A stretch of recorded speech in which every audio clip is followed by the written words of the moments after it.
Hey guys, this is Josh here with Trillium Wild Edibles, and today I want to bring you all a video on 5 essential tips to keep you on the road to success while foraging.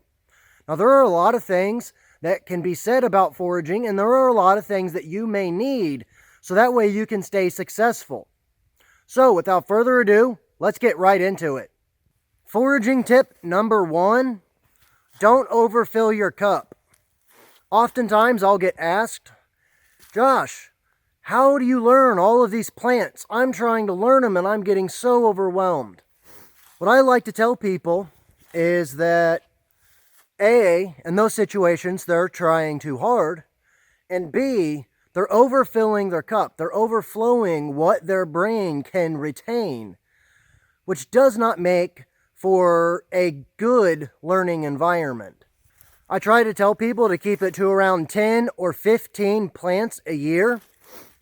Learn those plants, the ins and outs of those plants, what they look like throughout the various seasons, and if they have any toxic lookalikes. Throughout the year, find the plant, pay attention to it, and learn it throughout each season so that way you know what it looks like all year long.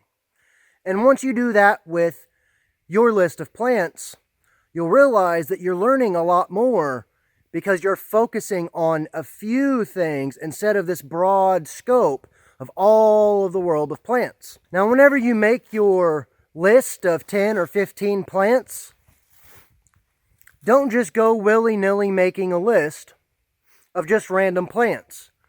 Make sure you choose plants that grow in your area and you are likely to find. Once you've done that, you probably won't find all of those plants within that year, and that's okay, because that's going to lead us into step number 2. Foraging tip number 2 is to be curious while you're out foraging. Whenever you're out foraging and you're learning new plants that you have on your list, for example, you're not going to find them all. However, you will find other plants that are not on your list.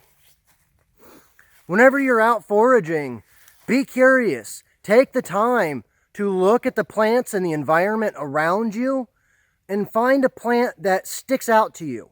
Find one that really just says, hey, you need to look at me. I've learned probably as many plants that way as I have by intentionally going out and trying to find specific plants. But definitely take the time to look at the environment around you and to really see what plants stick out to you the most, especially if it's a plant that's really prolific in your area. Whenever you do find a plant that sticks out to you, what I think you should do, and this is what I tell everybody, grab some of the plant, preferably with gloves if you don't know if you're allergic, and then put it in a Ziploc bag or a plastic bag or something. So that way you can then take it home and identify it later. This is extremely useful because if you are looking at a plant out in the field and you're flipping and thumbing through your field guide, you may not find it. Depending on the time of year, the bugs may be so bad that you don't want to sit there in the woods looking through your book for 15 to 20 minutes. This way you'll have a sample of the plant with you and you can take photographs of it as well with the smartphone today. You can take photograph and video evidence of this plant and you can go home and research it later. It is a really good way to learn plants, especially because not every plant on your list from tip 1 will you find. So this helps to kind of make up for that. That leads us into tip number 3. Foraging tip number 3. Always scout for new locations. Whenever you're foraging, it's important to always have new locations for multiple reasons. One is because you never know what you're going to find when you go to a new place. Number 2, it's important to have multiple places to forage so that way you don't over-harvest any one area. There's been plenty of times that I've been out foraging and I decided, you know what, I'm going to go down this little holler. I'm going to go across this ravine.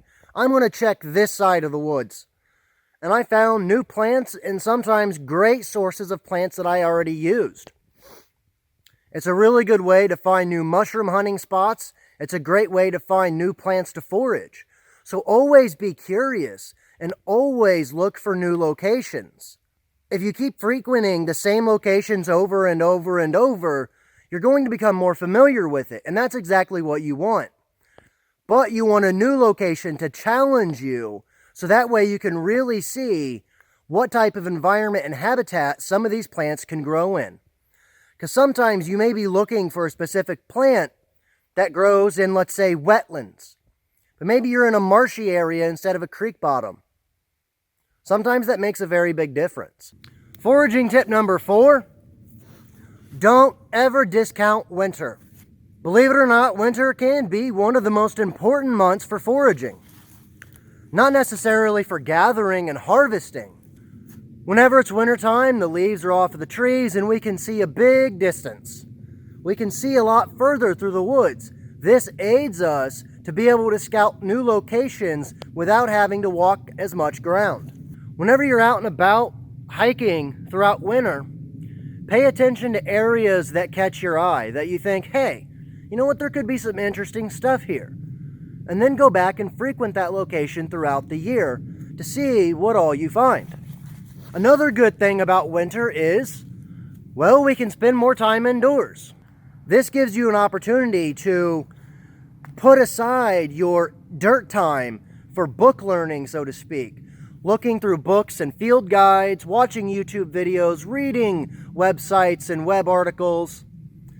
That's a really good time for research. So don't discount winter, and make sure you use winter to your full advantage for foraging and for learning about different plants that you want to learn next year. Tip number 5, be creative with what you forage. A lot of times whenever people are just learning a new plant, they grab it and they want to eat it, which makes sense. They want to just eat it the most simple way possible, which again makes sense. A lot of plants can be used like their domestic counterparts. For example, most of your roots are generally boiled, sauteed, or steamed, or pan-fried. A lot like potatoes and our other root vegetables. A lot of wild greens are treated like domestic greens in the grocery store. Obviously, you want to know whether a specific plant needs to be boiled or prepared a specific way before you consume it. But whenever you get a plant and you've used it a couple of times, start getting creative and incorporate it into dishes that you don't know it'll go in, and see what happens. Sometimes it works and sometimes it doesn't. But it's always important to get creative with what you're foraging, so that way you can diversify your diet. And whenever you diversify what you're foraging and diversifying how you're using it, you're more likely to stay excited and interested in foraging. That's one thing that's kept me interested in foraging throughout these years, besides the fact that I love doing it. But it's kept me excited about learning new recipes and learning how to improve my cooking skills as well. Which, as we all know, without food, we don't live. So those are my 5 tips to keep you on the road to success while foraging. I hope all of you guys enjoyed this video. I thank you all for watching, and I'll see you in the next one. Stay tuned.